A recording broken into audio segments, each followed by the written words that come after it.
Welcome to today's news. SBI PO 2025 registration begins. 600 vacancies. Apply online at sbi.co.in. State Bank of India SBI will fill 600 probationary officer vacancies, of which 586 are regular and 14 are backlog vacancies in this year. Candidates who have a graduation and age between 21 to 30 years can apply for PO.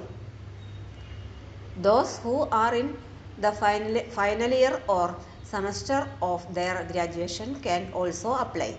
If called for interview, they must produce proof that they passed the graduation examination on or before April 30, 2025.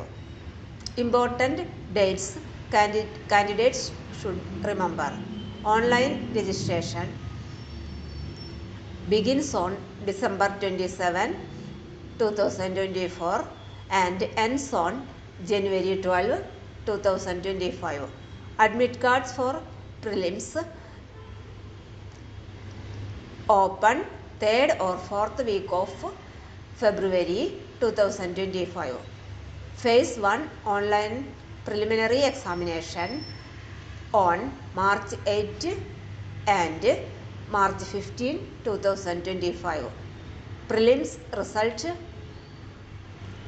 will published in April 2025. Mains admit card released on 2nd week of April 2025. Main exam in April or May 2025. Mains result will come in May or June 2025. Admit cards for phase 3 released in May or June 2025. Phase 3 psychometric test in May or June 2025. Interview and group exercises in May or June 2025. Final results will come in May or June 2025. Admit cards for pre-examination training for SC, ST, OBC, PWBD candidates in January or February 2025. Pre-examination training for SC, ST, OBC, PWBD candidates in February 2025. For more latest news, career, job, exam, question papers, notes and study materials, visit the website https://studyforsure.com. Thank you.